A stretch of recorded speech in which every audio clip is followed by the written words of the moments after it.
Hello. I request to kindly take your seat. Don't stand there. We'll start the program. So, good afternoon to all. Welcome to this technical session 3. The theme of this technical session is digital knowledge creation and sharing. Digital knowledge creation and sharing refers to the process of generating, organizing and disseminating information through digital media. It enables individuals and institutions to collaborate and contribute to access knowledge using the open source software and the different repositories and AI driven tools. So ultimately the digital knowledge ecosystem fosters innovation, inclusivity and lifelong learning in both academic and professional domain. With this, now I request our Chair Professor Bulu Maharana Sir, Dr. Tamal Kumar Guha Sir, Dr. N.C. Ghosh and Mr. Madhusudan Haldar, please come on to the dais please and take your respective seats.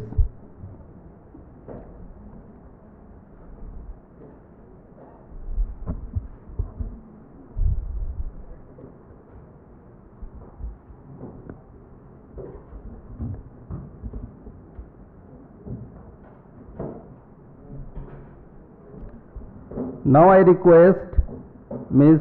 Monami from NDLI to formally welcome our dignitaries and felicitate to our guests on stage with flower bouquet, memento and uttariya. Please.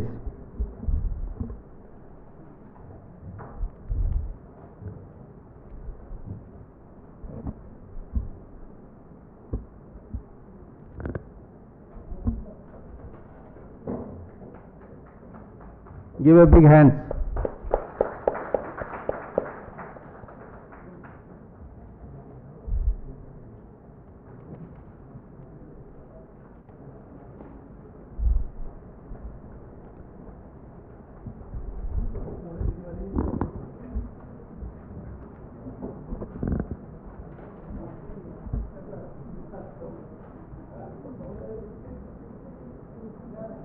To Professor Bulu Maharana Sir.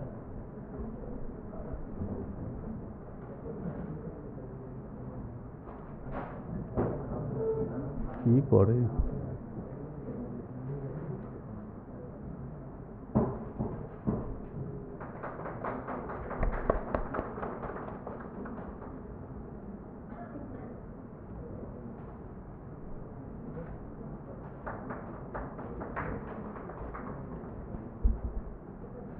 to Dr.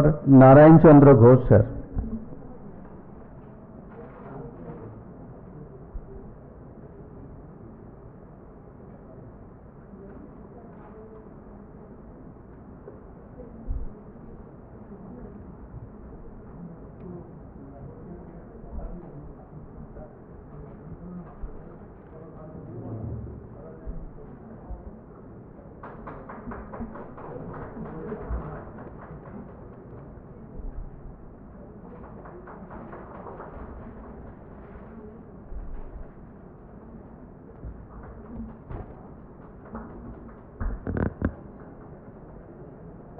To Mr. Madhusudan Haldar.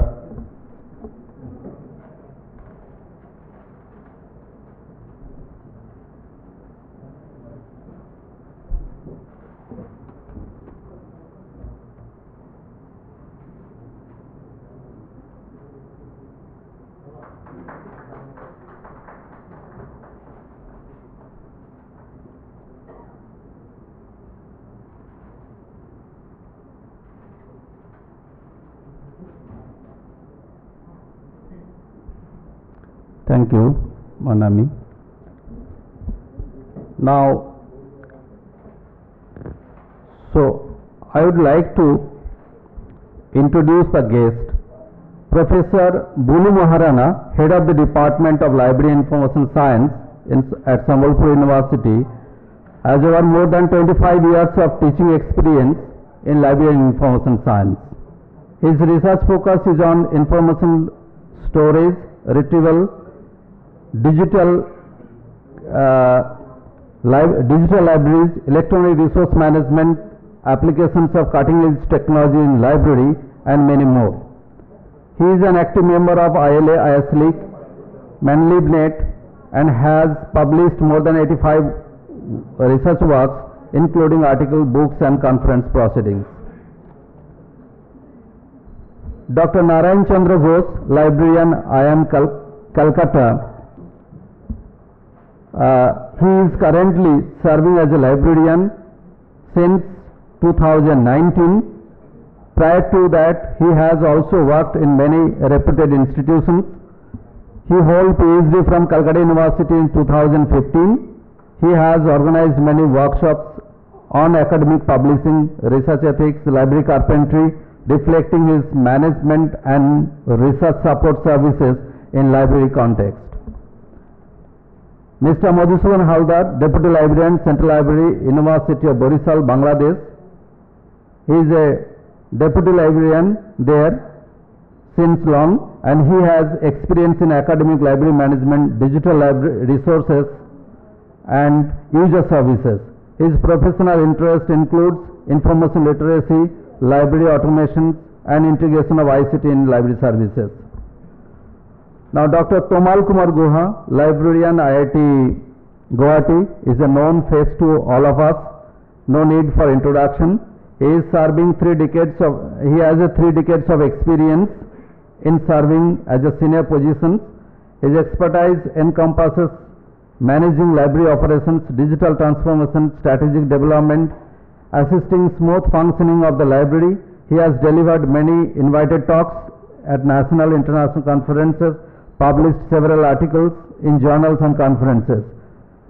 So, with this, I hand over session to Professor Bulu Maharana sir to chair the session, and in this session there are, I think, 8 papers along with the presentation. Now presentation will start with Dr. Tomal Kumar Guha sir as an invited talk.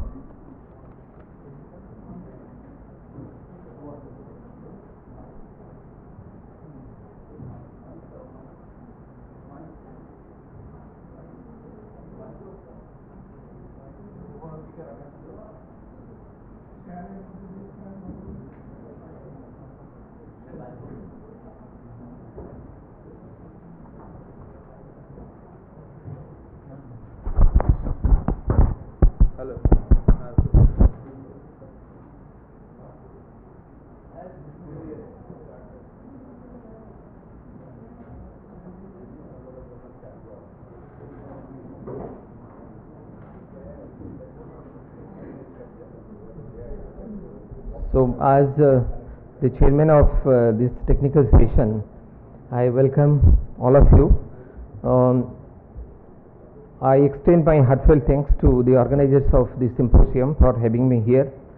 And this session, there are 8 paper presentations, including our esteemed invited speaker, Dr. Tomal Kumar Guha from IIT Guwahati. Dear colleagues, the organizers need a lot of appreciation, because the way they have clubbed up the papers, which I understand here, the 8 papers are so nicely coherented, not only at the conceptual but at the application level.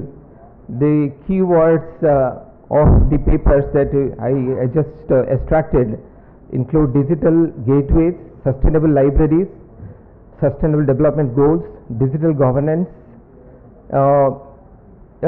institutional repositories and digital repository in general, and bibliometrics.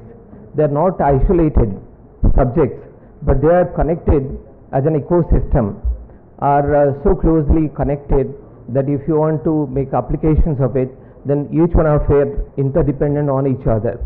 So for that, with this opening remarks, I invite our invited speaker, Dr. Tamal Kumar Guha, to make his presentation. Since we have this time, so 20 minutes for the invited speaker, and rest of the time we will distribute among the paper presenters who are present here.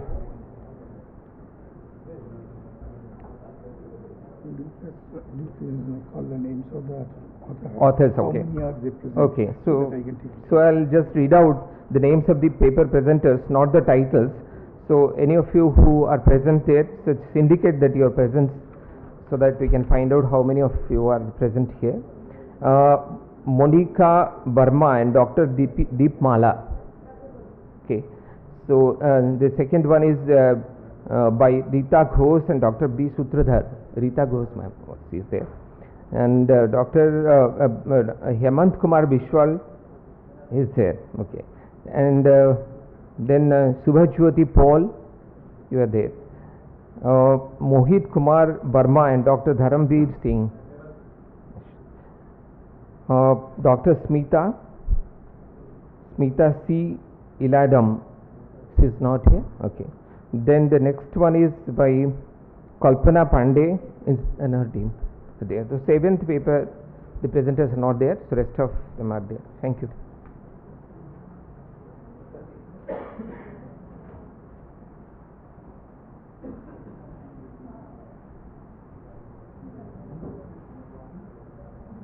Yeah, very good afternoon, and thanks for giving me this opportunity, but I am not really sure whether I'm worthy to be here. See, we have learned from Professor Parthapratim Chakraborty, Professor Parthapratim Das, they are visionaries, right? Whether I am really entitled to share a dais with them, I am not sure. But anyways, given an opportunity, I will try to deliver whatever I am supposed to deliver. But before I do that, I would, beg an apology from this audience, saying that there is a little mismatch between the theme of this particular technical session and my presentation. The reason is that I have some very, kind of duty at my home station on 6th, for which I have to be on my station on 5th. And so tomorrow late in the evening I will be leaving. I understand the organizer has taken a pain to put me on the list of speakers, and somewhere they have mapped me in this particular session, thinking my non-availability tomorrow or day after tomorrow. So this particular presentation, whichever I am going to do it, is going to be actually part of the last technical session, that is open access and OER. So you might find a mismatch, but it's just because of logistic reason. This is the reason for why I am begging an apology. Number two, I do not have a presentation at all, right? What I did is that I prepared a small website, that's my personal website, and made some points over there, which helped me to shorten my deliberation as quickly as the chair feel like to so. Means to say, any point of time I can close down my tree and I say, okay, I am stopping over here, so they will not miss anything in my speech. But yeah, that's how it would be. And I will not start with a PPT, I will start with a 1-minute video clipping. So thank you for giving me this, the chairman, Professor Maharana, and Dr. Ghosh, my dear friend, and Professor Haldar. Thank you so much. I need a speaker phone because I need to operate the keyboard, which is not available here, so I have to be standing there and doing it.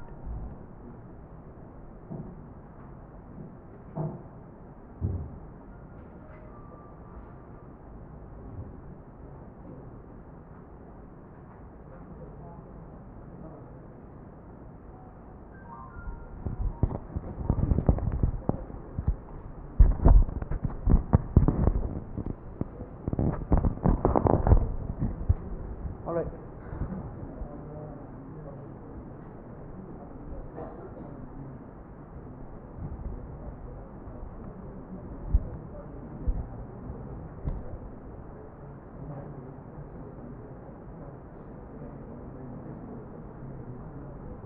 All right. It would be nice if you have a mouse pad over here. That would be easier for next presenter or whatever. See, this YouTube video is working. I don't know.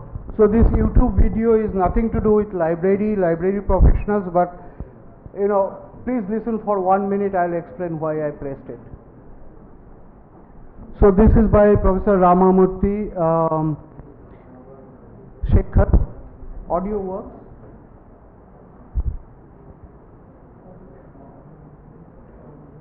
Well, looks like the audio doesn't work over here.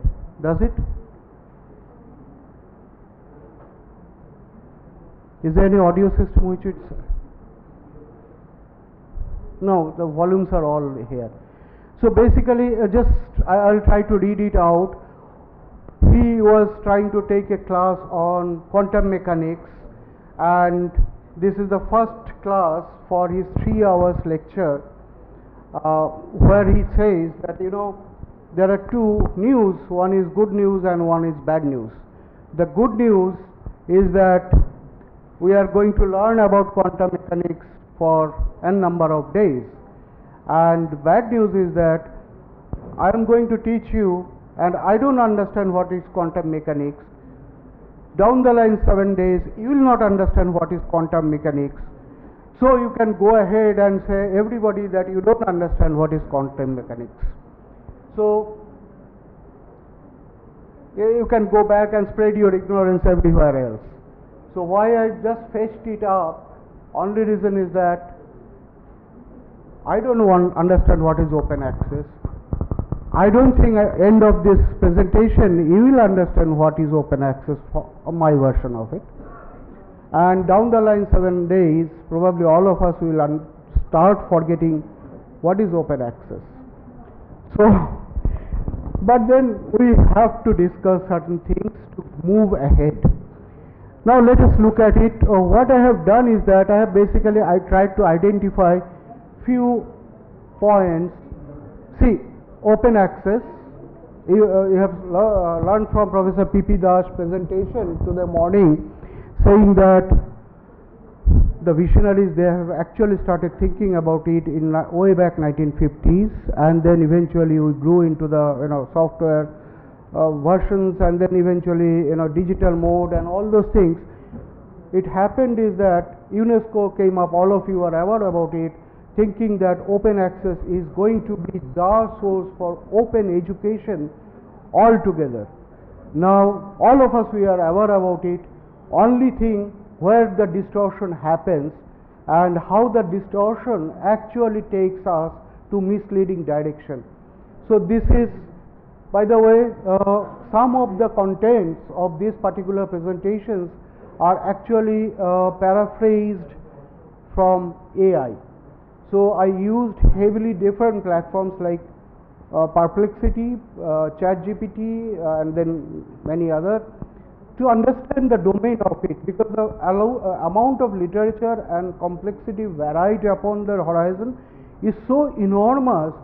Given a time of 7 days, I could not actually put everything together by reading and doing it. My understanding in one domain, and then bringing all those concepts and how AI actually created that out of my putting all those ideas together, and how AI actually looks into it. Based on those paraphrased, and I created this particular presentation. So let us look at what are the key distortions which has happened because of now last about full 1 decade and some more years. So what we see, and many all of you would be aware that the paywall and restrictive licensing are really the reason why open access and OER is not really happening up to the expectation that we, like NDL is here, Professor Das was saying 10 years. Still, NDL could not be the the only source where we would get everything that we wanted for our educational content. It is there, and yes, there are enormous content, but then is it really flourishing the way the entire open access educational resources should have explored? But that didn't happen, that because there are lots lot many contents which are really behind the paywall, and then the licensing processes which are involved in publishing any content, that creates a lot of barriers in between. Now there are this, let me see how many points are we could contribute into this. So under the paywall restrictive situation, licensing situations, authors pay. There are certain models where you pay, but then the content doesn't become fully accessible for everybody. There is a restrictive period of time where the things doesn't happen.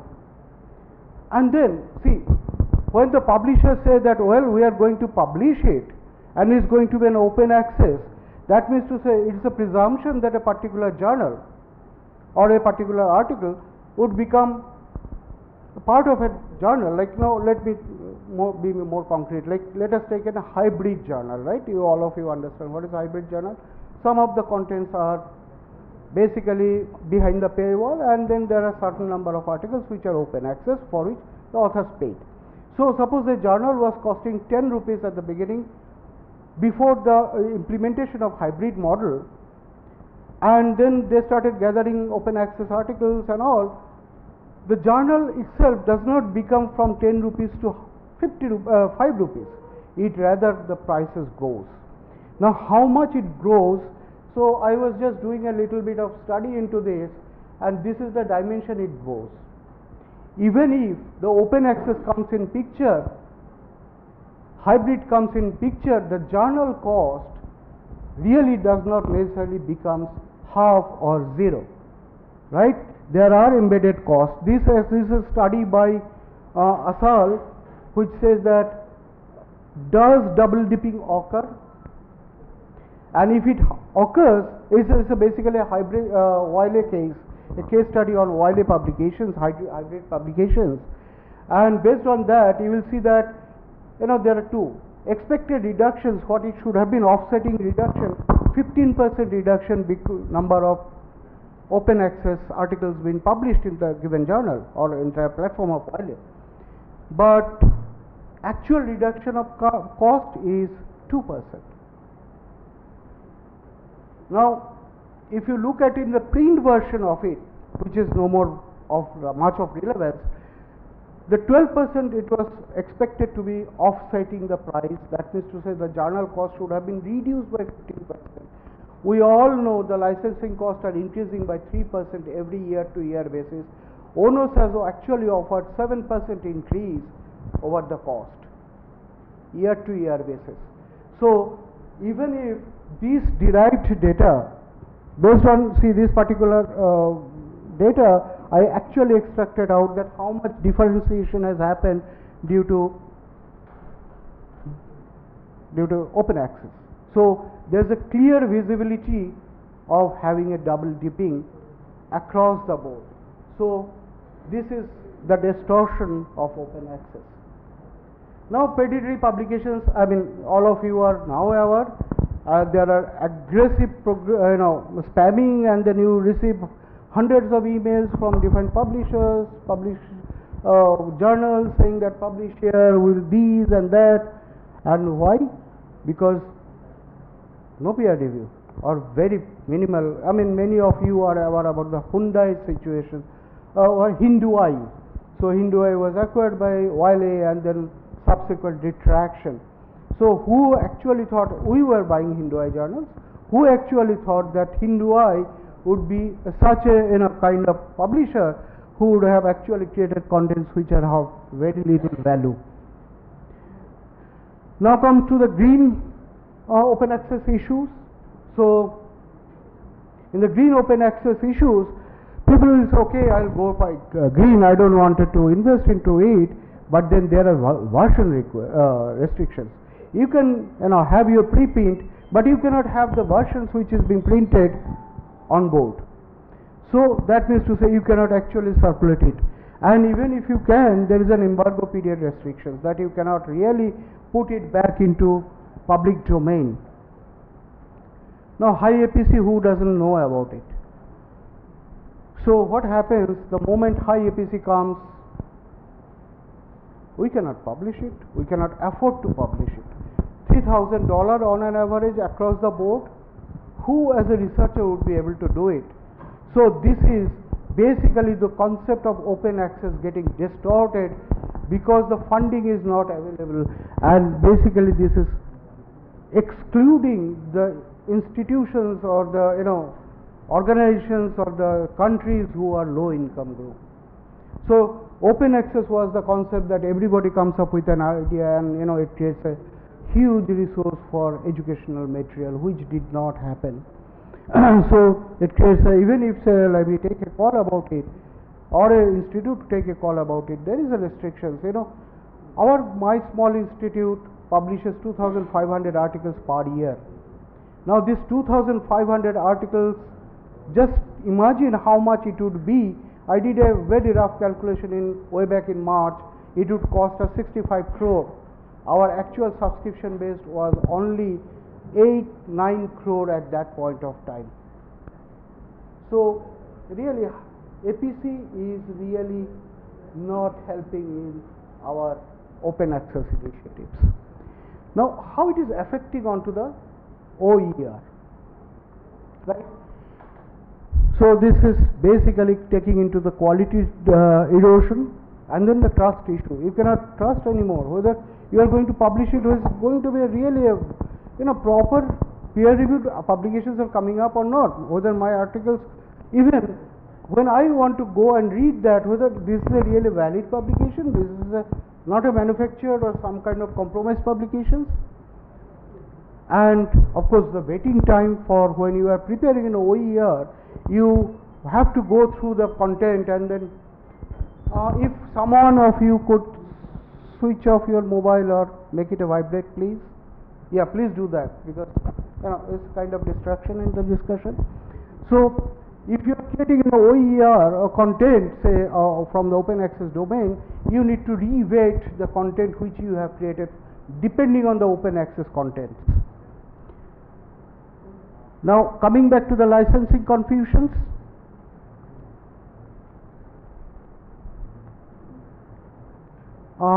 See,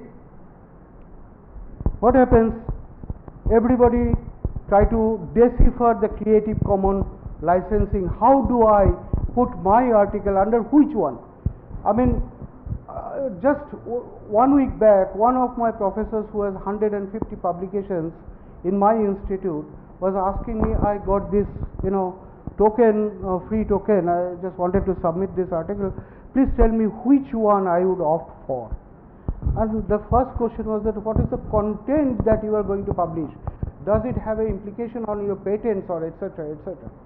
So many people do not understand what is CC by NC or CC by NC by SA or CC by NC by ND. Many don't understand. As a simple author, his purpose, or scientist, his purpose is not to understand what is in between the legalities. His purpose is to publish his research work. That is his thing. So this creates licensing issues, and even if I do that, what would be the derivatives situation? Whether I will be able to use it as a derivative of it, whether somebody would be able to use that Creative Commons licenses for their derivative works. Now sustainability challenge. Now when you have so much of distorted content over across sitting on the open access, you try to understand that whether this thing that I am trying to create out of it, whether it's going to be a sustainable project to come up with a huge amount of investment, is not a possibility that we wanted to work. Now another issue, you create an OER, and then one fine entity comes and they say, oh, okay, we'll give you $1 million, give me this entire content I wanted to commercialize and make it monetize this entire project, and then sell it off. So OER, even if it is made out of OA, becomes a double dipping situation. Anyway, this I have already elaborated upon, that high APC effects on OER funding, as well as shift on the focus of gold. Everybody try to emphasize on that, put on to the open access on gold model. Now come to the core principles violated. See, the fairness, timeliness and 5 hours. All these are getting violated because of this particular OA of the entire operational happening in and around the open access modeling. Now, what are the potential mitigation strategies? And I would end with this. Now, when you are really focusing on OER, what you ought to do? 3 points I have mentioned here, I would add one verbally. The standarding, when you are trying to set up a OER platform or OER content creations and all, see that you are really having a OER quality assurance all across. Have your editorial policy without bias. See that there is a multiple weightings happening every time an OER content is created. Like, what is that? SWAM? Or take NPTEL or anything of that sort. Multiple weightings. Because see, even the presenters, the creators, they may or may not be really fully aware where are the breach of the entire open access domains. So the multiple weightings, independent weightings are probably the best way. Now, institutional policy, like have a transformative agreements. All of you are now aware that ONOS has come up with APCT, which was anyway part of the model at the very beginning. So now that 1% journal, which is very minimalistic, I understand, but at least to start with. And many of the publishers like Cambridge University and few others, they started with open, creative licensing. So as a librarian or as a institute administrator in this matter, please go back, revisit on these positions and see that if you could go for a transformative agreements for the contents, for which you are paying to. And also, if possible, institutional level diamond access, like where the institute or a collective group. Am I being alert about the time? Okay, I'll finish before that. So, if open, diamond open access is a feasibility to this particular domain. Of course, training, licensing weighting, attributions, these are major requirements. So for we as an administrator, we as a librarian and library professionals, teachers, we need to concentrate upon. This presentation would be available on my site for some more days. I'm actually preparing, let me put it back, everything together. Thank you so much. This address is GUHA Guha as Guhas in IN, and the presentation is downloadable, the same whichever I presented in JPG format. So the entire presentation in one slide is available for you to download. I will pull it down the line 7 days. Thank you.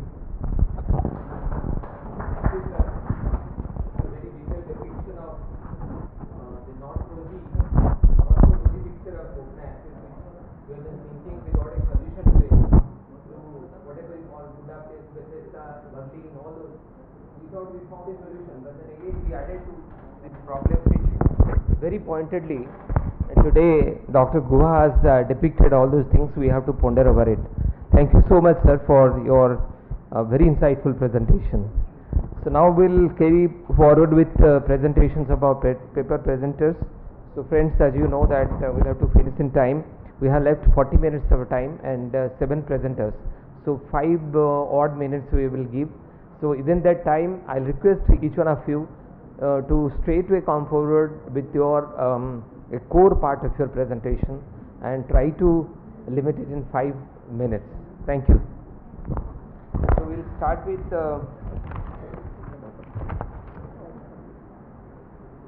we will start with the first presentation by Monica Burma on analyzing the function and influence of India's national.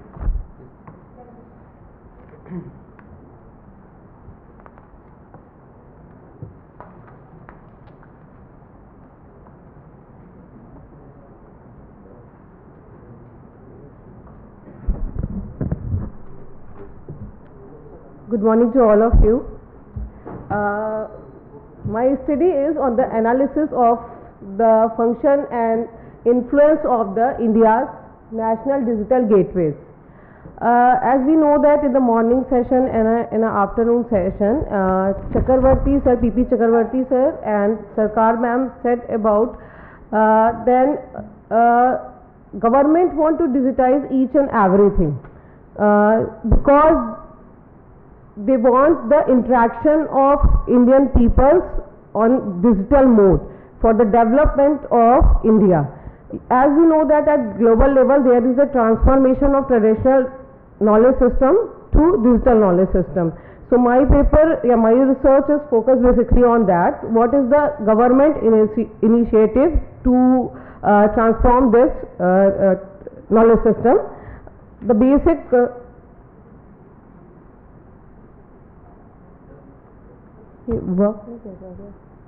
okay, sorry.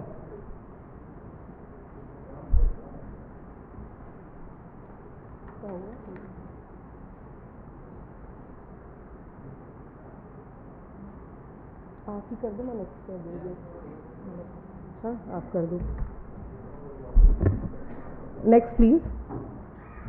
This is the overall introduction. Just as you know that the Indian, I think so. You all are professional. You very well know that the Indian digital public infrastructure is known as the Indian stack, and as a part of digital initiative of India, which is initiated from 2015, Indian government want to create different kind of platform for the interaction of again I am saying the Indian peoples. What is the benefit of that? People are more active, more interactive, and their feedback are valuable for the Indian government, as well as each and every people have able to do their own development, and because the development of one person is the basic unit of the development of any nation, and we are on the developing force. Next. The topic is to identify the national digital gateways, basically of India's gateways. Second, to explore its main feature and function. And third one is to know the importance and impact. Next one.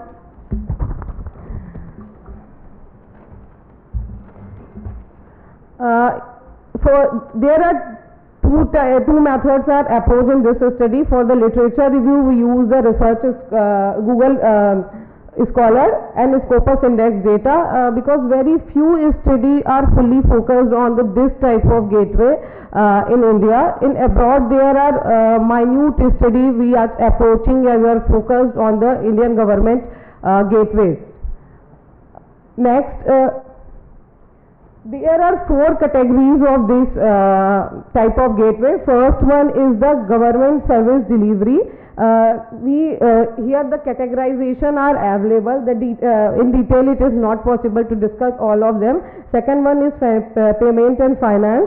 Third one is document and identify management, and last one is education and knowledge distribution. I am damn sure you are very well aware about the few of them, but few are unexplored or untouched by you. Just like that, you all are well aware about the UPI. UPI payment, illiterate person are able to do the UPI payment. The benefit of that ki education is not bounded the skill of any person. If you want the growth of the skill of person, then you try to provide that kind of mode of literacy in which he and she is comfortable.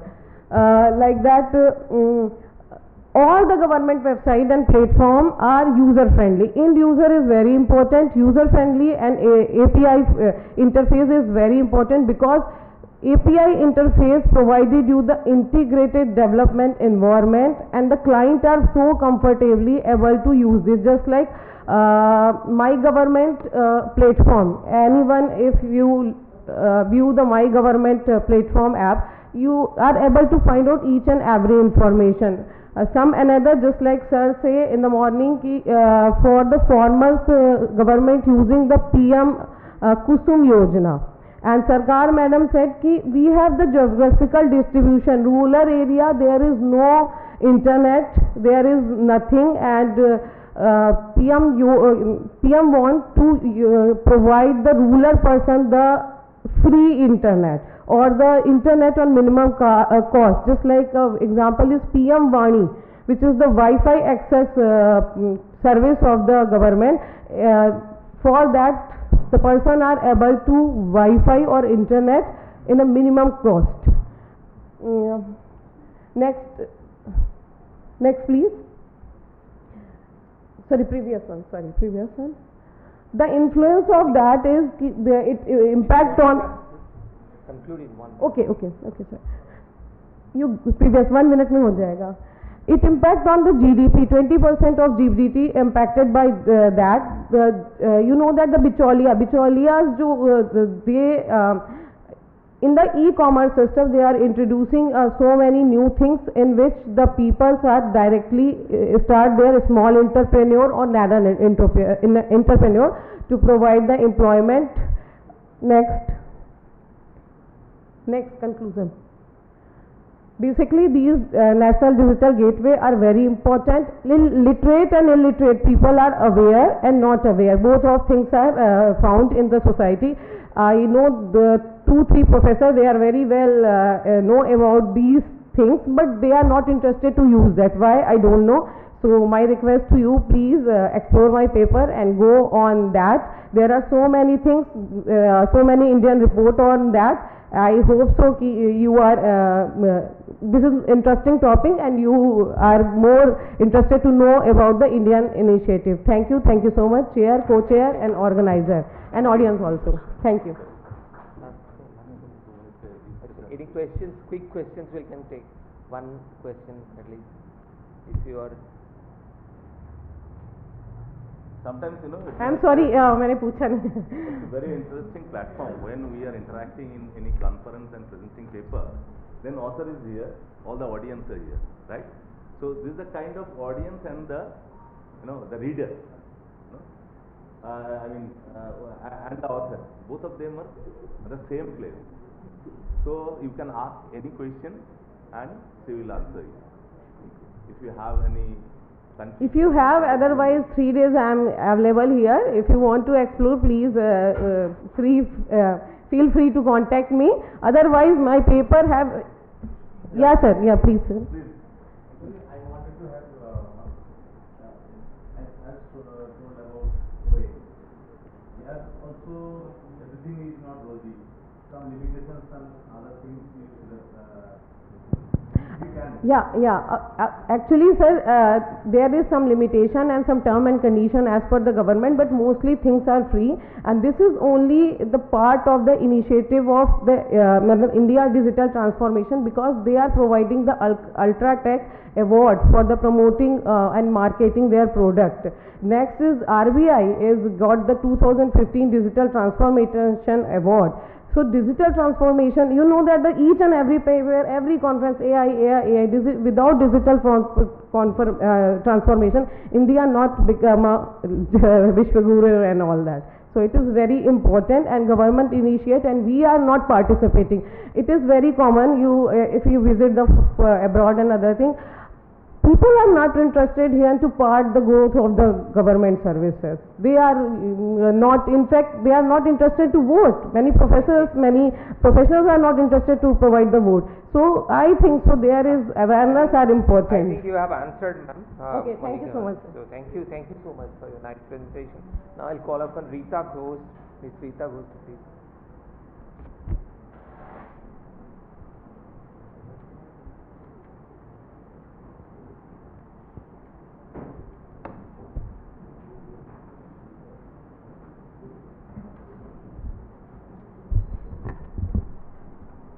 I'll request you straightway go to the Central University IIT Kharagpur Green Library things what you have done, the work part. Okay. Thank you.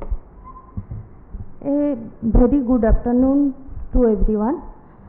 Today we are here to discuss about my topics, taking initiative towards Green Library, a study of Central Library IIT Kharagpur. I am Rita Ghosh and my co-author is Dr. B. Sutradhar.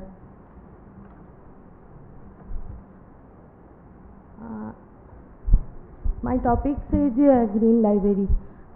I think everyone is known about the Green Library. Mainly, Green Library building means main objective is minimize the negativity and maximize the positivity of the building. Green Library mainly reduced the use of artificial energy by designing the building and maximize the natural and renewable resource. Green Library has so many definitions, and I am not going to discuss everything, so shortly I am telling. The main objectives of my study is that the existing library of sustainable retrofitting green library study. That means which library are existing and we want to change that library to a green library. That is called retrofitting green library, sustainable retrofitting green library. There is very different steps to going that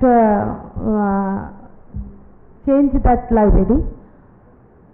That different step is to use natural and renewable resource, to conserve our natural resource like water, air and some energy, other energy, reducing carbon footprint in the environment, improving indoor air quality and outdoor quality.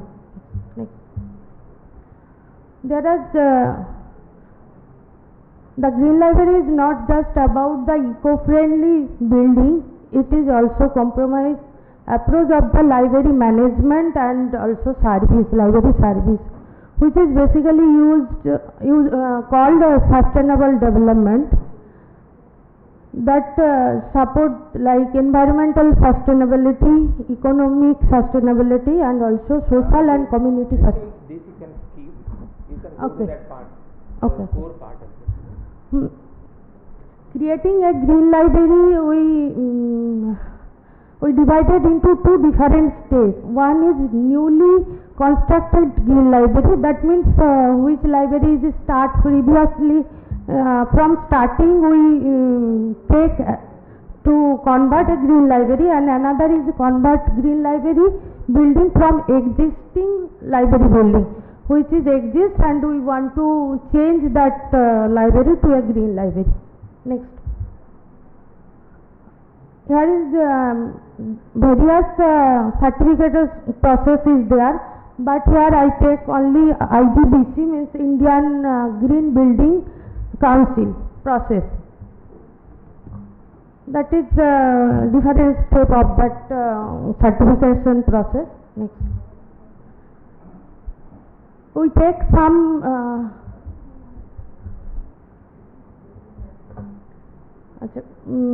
there are two process.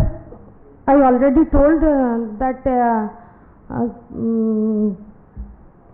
create a green library from starting, and another is from convert to a green library. And we take here the existing, our library is existing building, so we take this process which is called sustainable retrofitting green library. Here we take some point to convert the green library. That point is like site selection. From your finding. Okay. That part of what you No, find. no, previous. Here we discuss both of that. Yes, that key point is there. Like site selection, house design, and all of that that attributes or checklist can possible when we make a green library from starting. But when we convert a green library from existing library, which we can't take this key, that checklist. Like site selection, that cannot possible for for that library which we convert a green library.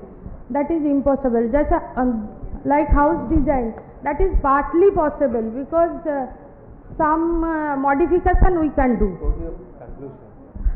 Okay. That's part of it. Then after everything, after survey and I find out that some point we can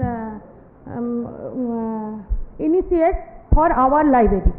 That point is our findings, like renewable energy by using solar panel, that we can do. Rainwater harvesting we can do for our library. The library's large window that can make tree plantation outside library and inside library, and refilling carpet, like that maintenance. It's already said 15 minutes just now. So conclude it in two sentences. Okay, that conclude. That sustainable or green represent such a modern evolution in the field of library building, focusing on minimizing use of artificial consumption and maximize the use of renewable and natural resources like water, natural light, natural air, rainwater, sustainable materials. Nowadays we are running behind the technology and forget our future and nature. But with the help of same technology we can save our nature also. Very good. Thank you. Thank Thank you so much. You had a very Thank good you. paper and very good presentation, but we don't have time for that reason. Thank you. Can you take a quick question? One question, please. Yeah. Actually, most of the libraries nowadays is going with air condition, fully air Yes. condition and RO system. So every library is going with these things. So how to make this a green library? We are closing all the windows, making full air condition. And obviously we are not using any boiled water, we are using RO system. So now, please tell me how to make a green library. That's why I told some point that something we can do for our nature. For that So we try reason, to alternative is not. Oh, is right. and last. Just wanted to add to your question. See, if you are retroconverting, it could be a very difficult challenge. But using the local materials, number one. Number two, there are architecture available. I mean, you are from which part of the country, it depends on. Why I'm saying, because your climate, weather and stuff like that. There are buildings like which are funnel typing, like air actually flows in without even putting an AC. In fact, in Bangalore, one gentleman, after his retirement, he's made his home without any air conditioning, without any fan. His lights only switch on in the evening. So it all depends on the climate, weather, surroundings, multiple factors upon that. If you are retroconverting the existing structure like they have, this is a challenge. Yep. But then, that is one. Of course, RO is a different concept because RO may or may not consume, but then if you consume without RO these days, we are prone to health issues. Sir, we can use sensor light for sensor light. Yeah. That is also a technology. Thank you. Okay. Thank you. We'll go Thank for you. the next one. Now I'll call upon the next presenter, Subhajyoti Paul. Subhajyoti Paul.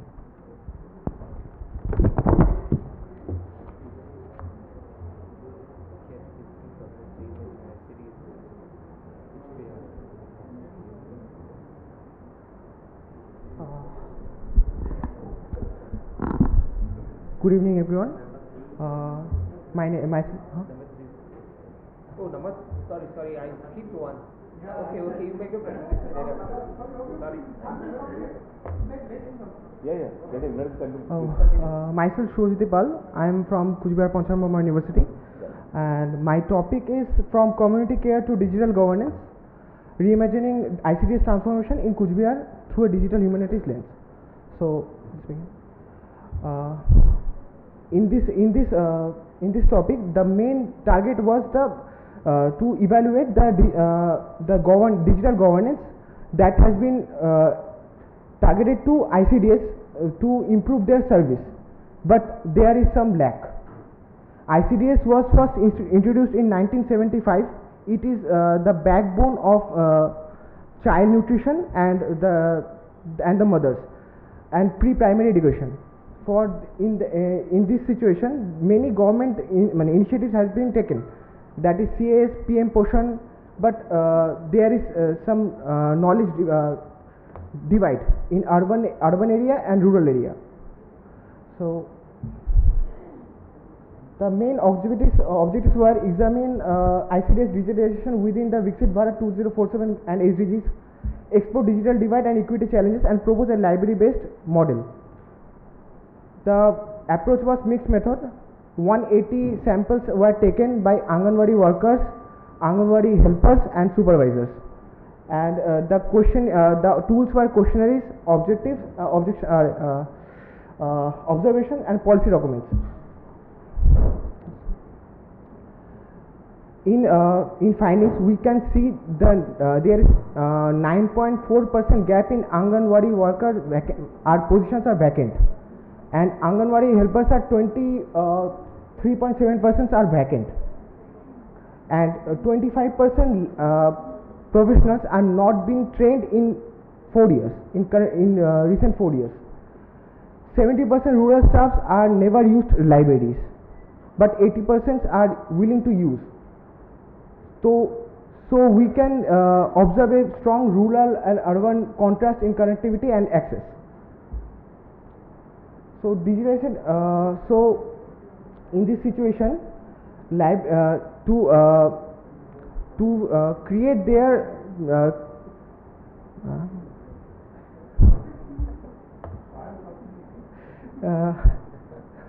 It's okay.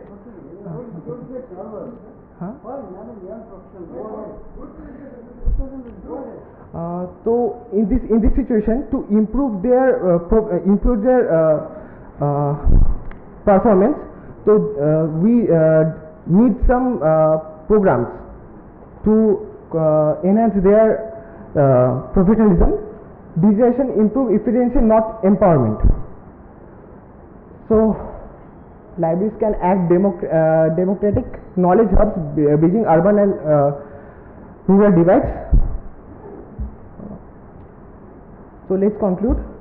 Technologies must empower people, not exclude them. Actions: we have to fill vacancies, strengthen training. That I have told earlier. 4 years there is no training happened in Kuch Bihar region, and library-based professional development needed. Digital content is required to train them. While taking the interviews, they told they didn't have any. They don't read any kind of articles or any kind of reading documents. They are fully dependent on their supervisors. What they tell, they do. So we need some things to read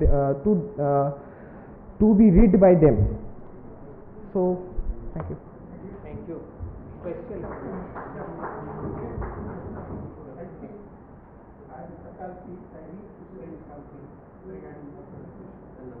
First thing is that you stated that one that is 70% is not willing.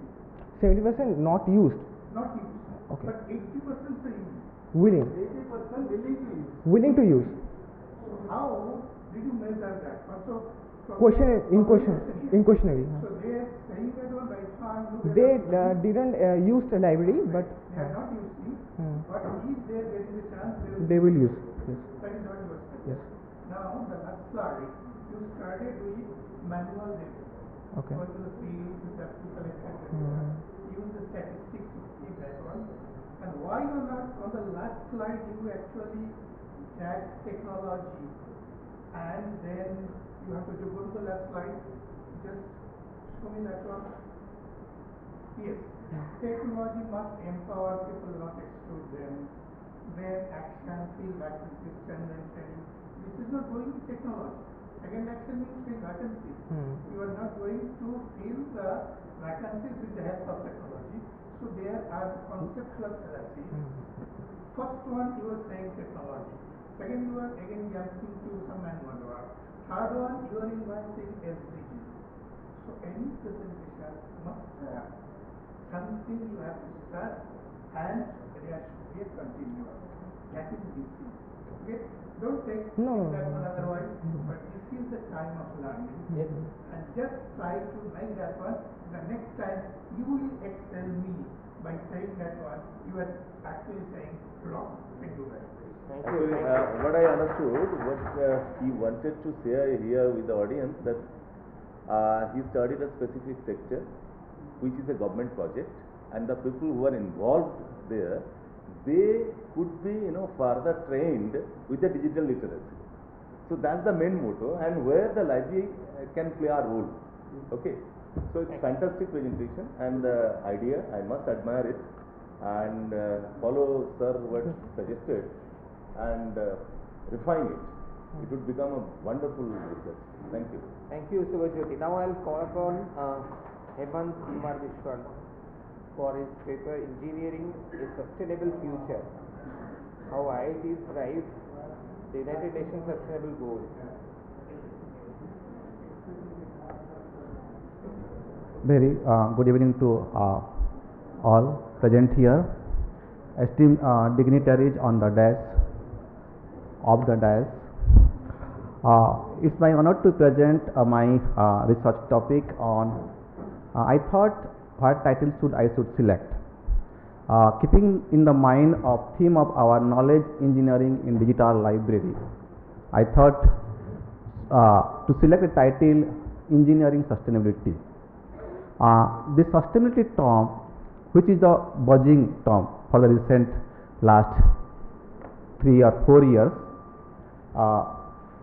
then I thought, why should I not study the how IIT is contributing on sustainable development goal. In 2015, UN has around 193 countries, the UN members, they have adopted one sustainable development goals to achieve by 2030. So I will be talking about all this. I think all of must be aware about this sustainable development, that we should meet the needs of present needs without compromising this future needs of this one. With these 3 main pillars, not only for only sustainability, that should be environmental sustainability, then economic sustainability and social sustainability. Though these are the there are 17 sustainability goals which you are that has to be achieved in 2030, and among this sustainability, how IIT is contributing, that I just my study is here. My research objective was which IIT contribute most significantly on sustainable development goal. How do the IIT's research initiative and innovation align with specific SDG target? There are 17 SDGs are there. Then what are the gaps in IIT engagement with underrepresented SDG? Means then on which sustainable development goal IIT has contributed more, that which IIT, then what are the research output on which area field, which subject IIT has contributed more, and the specific target. Then how can IIT strengthen collaboration and policy with other IIT or other foreign collaboration. The methodology I have used here, I have used the Scopus database, but my study is very few. I have taken for only 2007 to 15 for 7 to 25 years, but only thing is that I have considered only top 10 IIT, which is as for the NIRF ranking. I have not taken all the IIT due to some time lack and all this, and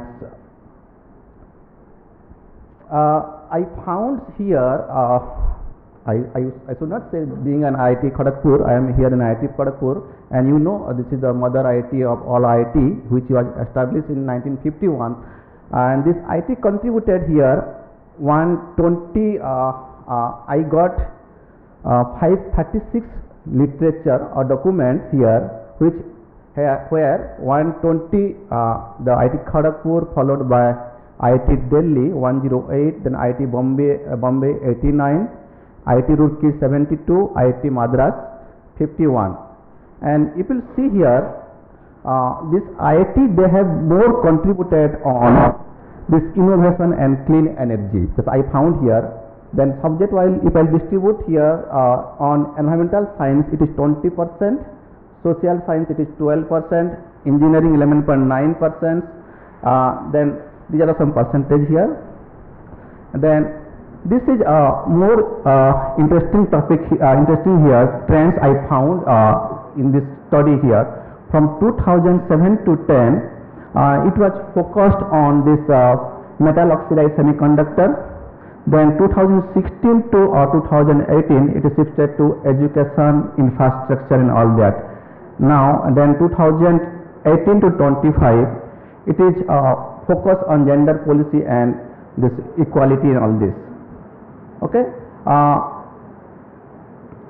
these are the subject area which I have taken here. I have taken the study using the all IIT for the all like subject keyword, all IIT like poverty, quality education, all that. Here I found here for clean water and sanitation 85 document are there, affordable and clean energy 79, responsible consumption 78. Then there are low focus and no poverty. It is very very low research on low poverty from the IIT of top 10 IIT as for NIF ranking 2025 here. And there are many research on the inequality, and this followed by this peace, justice and institution. Next one, these are the measures area IIT they have contributed on this one. Almost all IIT they have contributed all SDG, Sustainable Development Goal, but these are the measures where they have contributed. Like IIT Kharagpur, he has more focused on clean water and sanitation, then industry, innovation, infrastructure, responsible consumption, whereas IIT Guwahati, affordable and clean energy, responsible consumption, since SARS is here, just I am telling here, then industry, innovation, infrastructure. This is the based on the literature retrieved from this 2017 to 25 of top 10 IITs.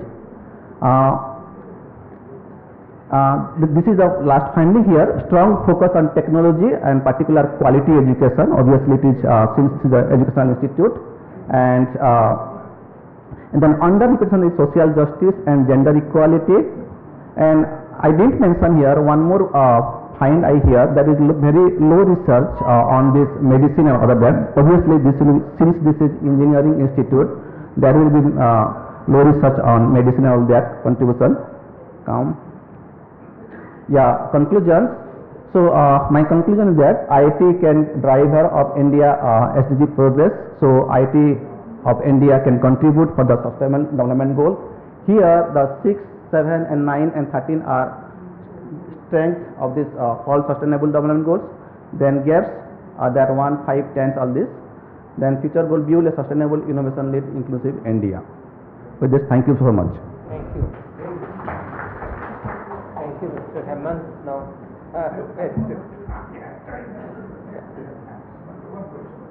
So basically you talked about that, so that is the research data. Yes, sir. From the Yes. data whatever you got. Yeah, that only just I presented. So you stated that on the papers on zero poverty.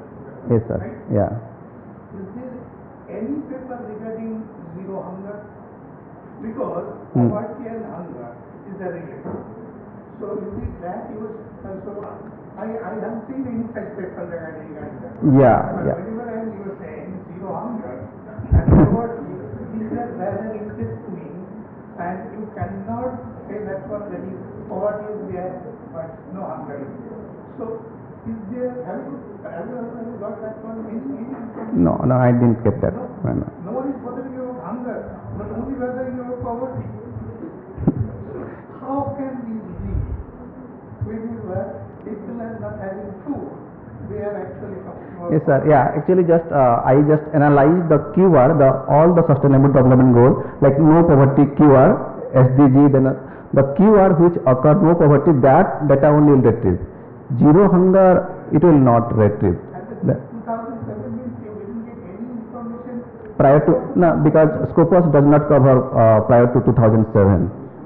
It is started from 2007 to 25. So, I would have covered, but it was. get any such information regarding this one? Just let me know. Yes, sir. I want to know that one also. Yes, sir, please. Why is that gap is there? Okay, thank you very much. That may be the subscription of IIT Kharagpur. There may not be. I'm not aware about it clearly, but that may be. Thank you. Thank you, Hemant, for.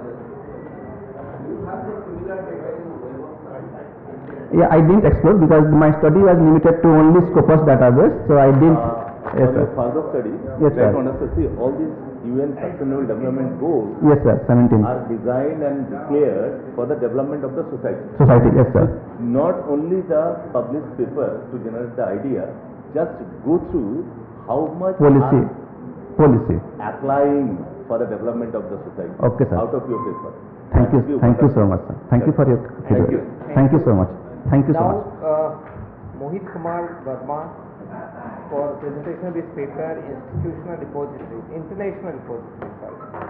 as enablers of enhanced knowledge management and dissemination framework.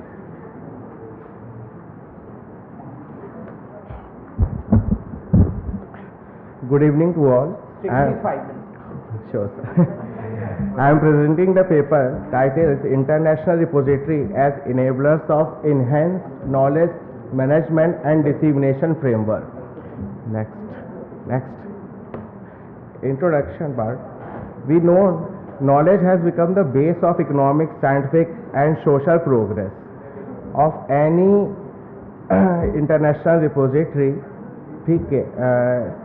in knowledge management system. So this research try to explore the contribution of these repositories in different fields across the world, which is crucial for innovation, research feasibility. Go to the objective and then finding. Okay, sir. Objectives are to investigate the prestigious and renowned international repositories, to list characteristics, functionality and features of these repositories, explore their knowledge management dissemination, evaluate major challenges in their execution, propose suggestions for their improvement. Methodology, I am using here qualitative analysis as mixed method. In this method, I am using literature review through Google Scholar, Web of Science and some blogs, and some case studies also examined for international repositories, official websites go through. Data collection. Next. There is we explore repositories, major repositories, RXIV, okay, for preprint articles, Europeana, for European culture heritage, PubMed Center is a very well-known repository for biomedical literature, Data Dryad, General Purpose Repository, Open Knowledge Repository is the first international repository of World Bank, BioRxIV for biological science community. Next. Findings here, but I am not exploring because it's short duration of time here. Output. Our study output is international repository promoting openness, interoperability and knowledge management life cycle. It have some stages: discovery, creation, organization, dissemination, utilization. And major challenges is the geopolitical and legal barriers, threats and to governments.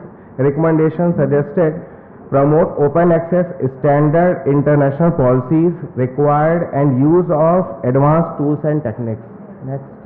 Conclusion. Overall, international repositories are promoting of scientific collaboration, social and academic development, and it suggestions to invest institutional funds, national fund in latest and advanced high-tech technology to enhance open access, to reduce knowledge gaps and promote public-private partnership framework for secure future of these repositories. Thank you, Mr. Thank you. Now for the next paper presentation, I'll call upon Anup Das, Rabindra D, or anyone of the co-authors available. No one is there. Rabindra D, Mrityunjay Anand, not there. No. Okay. So for the next paper, redefine this author is Dr. Smita. Not there. Okay. So now Kalpana Pandey.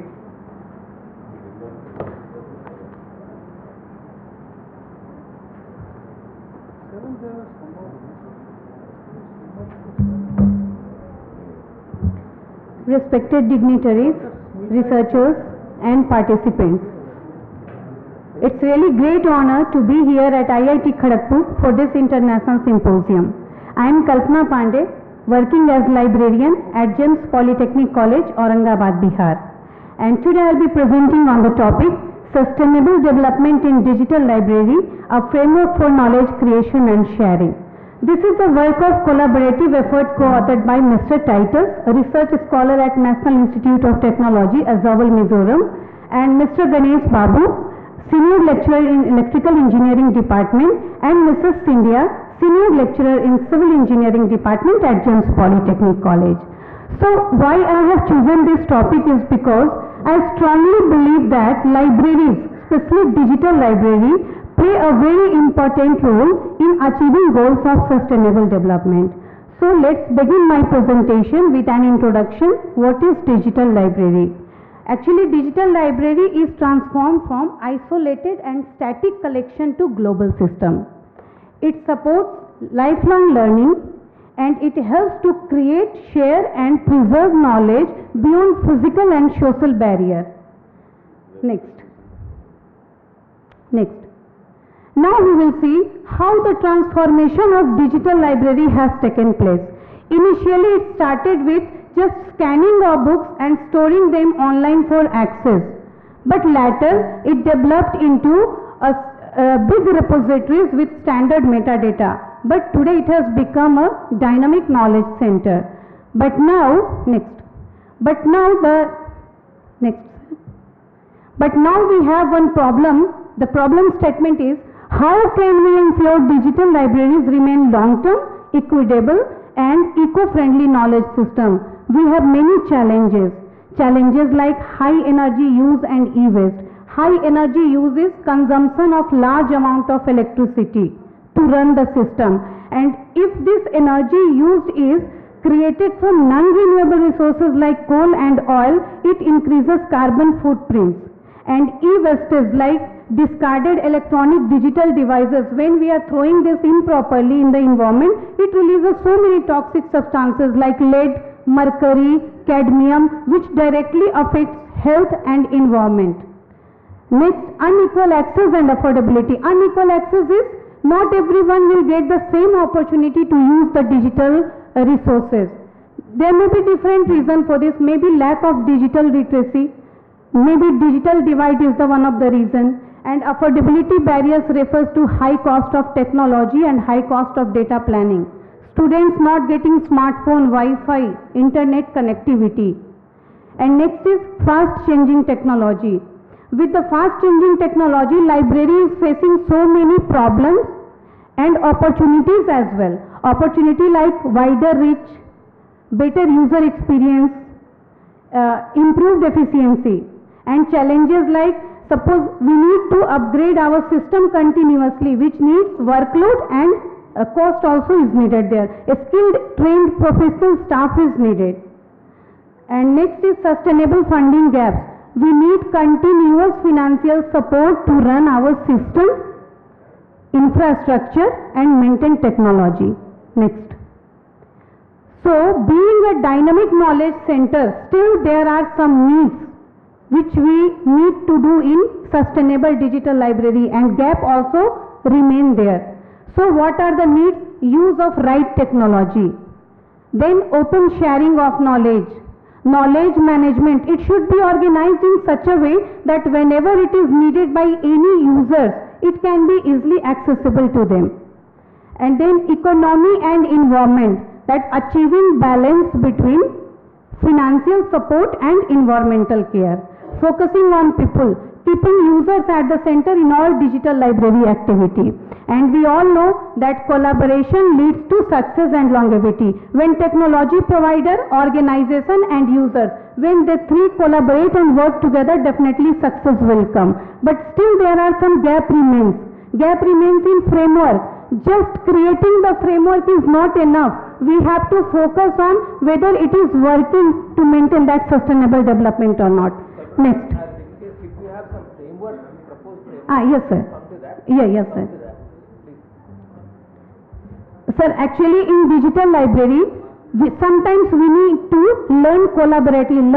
Learn collaboratively means learning from others, instead of learning from others, learning with others, and then accessing this knowledge in easy way to the user. So this knowledge is of two types. One is tacit form of knowledge and another is explicit form of knowledge. Both are internally connected. Tacit can be converted to explicit and explicit can be converted to tacit understanding. So next, sustainability of sustainability of digital library can be best understood through this SCCI model. That I have seen many models, but I found this one most effective method, as it is created by Nonaka and Takeuchi. They were the Japanese management scholars. So these are the process through which tacit can be converted into explicit and explicit can be converted into tacit understanding. Next. So this is the best framework that sustainability is truly achieved. One is social sustainability, that includes social inclusion and equitable access. Environmental sustainability focus on reducing e-waste and minimizing carbon footprints, recycling e-waste. And economic sustainability is long-term financial support to the library. So these three meet at the center to achieve true sustainability. Next, sir. So this is the method for the to investigate data sustainability of digital library. First is data collection. This is the first and important method that can be done in two ways: primary data collection and secondary. After data is collected, we go for analysis through qualitative and quantitative. Then we go for comparison, which highlights the area which needs improvement. And then comes validation and ethics. Validation confirms whether conclusions drawn are trustworthy or not. So coming to the last part of my slide, that is conclusion. This is what are the outcomes that we are expecting. Balanced growth. Balanced growth is progress that is smart, fair and sustainable. Means equal focus on social, economical and environmental sustainability. Sharing of knowledge, creating healthy and green environment and maintaining quiet and healthy environment that enhance learning. So coming to the last part of my presentation, this SDG actually many of them have told. So I also have focused on 5 main SDG. That is 4 for quality education, 9 for innovation, 10 is for reducing inequality, 13 for climate action and 17 for collaborative participation. These are the SDGs that truly support sustainable digital library. Next. So sustainable digital library basically stand on 4 pillars. That is sustainable foundations that ensures longevity, knowledge ecosystem that ensures sharing of knowledge, smart efficiency means doing more with less intelligently and effectively. So as I conclude, I would like to put more emphasis that digital library is not only about technology, it's about sustainability and inclusivity and sharing of knowledge. So by building this sustainable foundation and mentoring this smart efficiency and promoting this knowledge inclusions, we can turn digital library into knowledge ecosystem. So let's work together to create more greener, smarter and sustainable future for all, because we all know that library is the heart of education and sustainability is its goal, that it's its soul that truly achieves it. Thank you for your attention.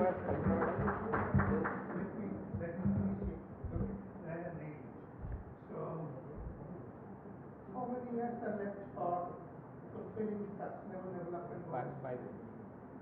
Sorry, sir. How many years are still left for completion of the Five more years, sir. Right. So, have we achieved number one goal, zero hunger, zero poverty? So, you were talking about sustainability. Do you really believe, as an academician, that within coming 5 years, all our hypothetical goals given by UNESCO, all Sir. that we have to wait till 2047 to achieve that goal? Sir, actually, if we really work together and work for it, then definitely we will be achieving this goal, sir. Dr. Ghosh for making a brief presentation of a summary of whatever has happened here in this session, and thereafter I'll just request my Thank you, Professor Bulu Maharana, Chair of this session, and Mr. Madhusudan Haldar, Rapporteur, and of course invited speaker, Dr. Tamal Guha. In this session, Dr. Tamal Kumar Guha, he presented very nicely about the open access and OER.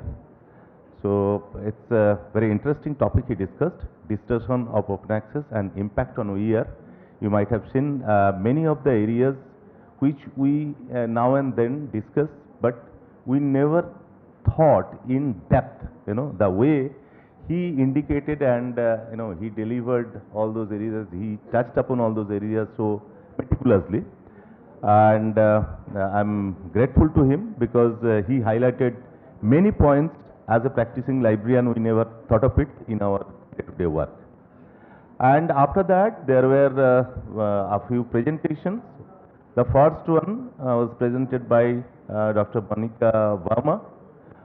The topic was analyzing the functions and influence of India's National Digital Gateway, infrastructure, accessibility and governance in the digital era.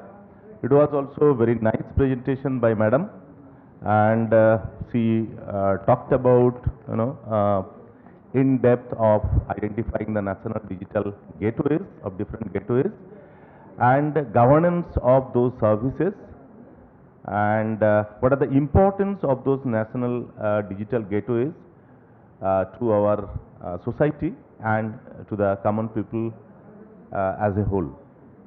And further, Mrs. Rita Ghosh, she talked about the title was taking initiative towards Green Library, a study of Central Library, IIT Kharagpur.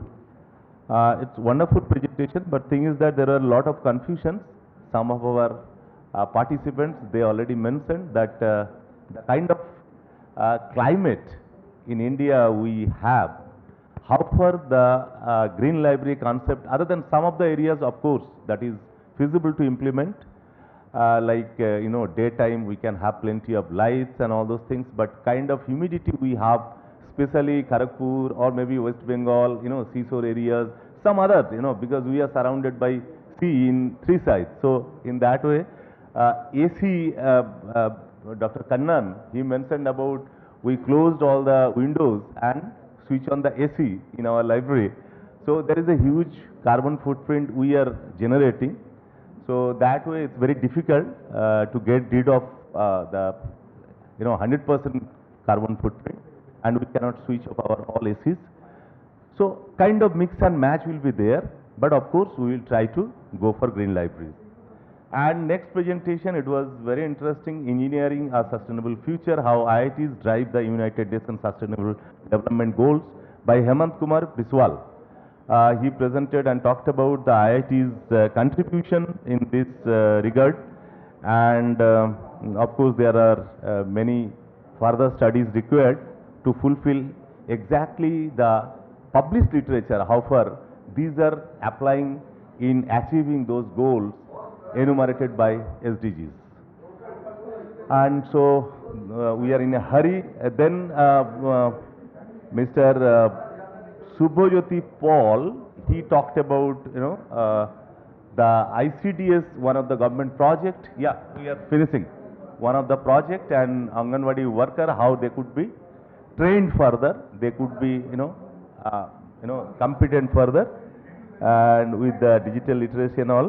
Next, international repositories talked by Mahit Kumar Bharma, and he explained, the international repositories and how to promote, how to, advocate those things among the common people for further development. And the last paper presented, two of the paper presenters were absent. Last paper were presented by Dr. Kalpana Pandey about the sustainable development in digital libraries, a framework. She talked about a framework, one of the Japanese scholars developed, which is SCCI model for knowledge creation. And she talked that if we work together in a collaborative manner, we will achieve in near future. So, thank you. I am handing it over to There is an Chairperson to announcement. conclude. You might have received this space, everybody else. You got? Nalanda, you got it? Inside the kit, back. So there is an attractive prize. For one is lucky draw. I don't know where the box is there. Counter. You have kept it. So that box, you just write down your name and the institution name and drop it. And एक minute.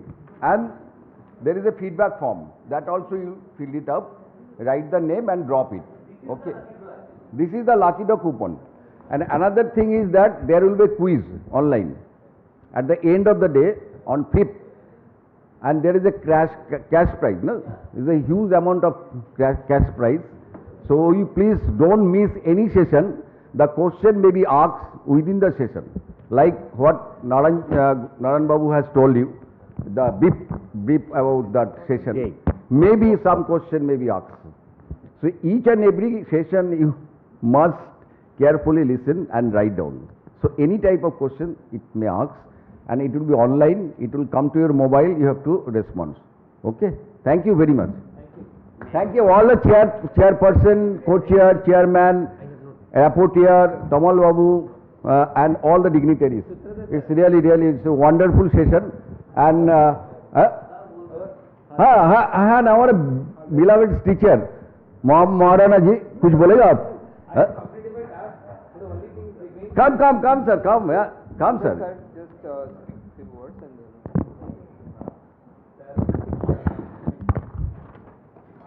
किए बोलबे? अच्छा, oh Bangladesh, please come. दो sentence, only 2 sentences. दो sentence. Thank you. Yeah, thank you. So after this session, don't go at the guest house. We have a snack here. You take it and then you go to the auditorium. Okay? Don't move. Yeah? The geniuses of all ages and all of lands speaks different language, but the same flame burns in them all. Everybody of this session, the speakers speaks good well. Especially our Guho sir is exceptional. So everybody, thank you, and audience, thank you. My professional, everybody, I congratulate you in this last session and tomorrow. Thank you.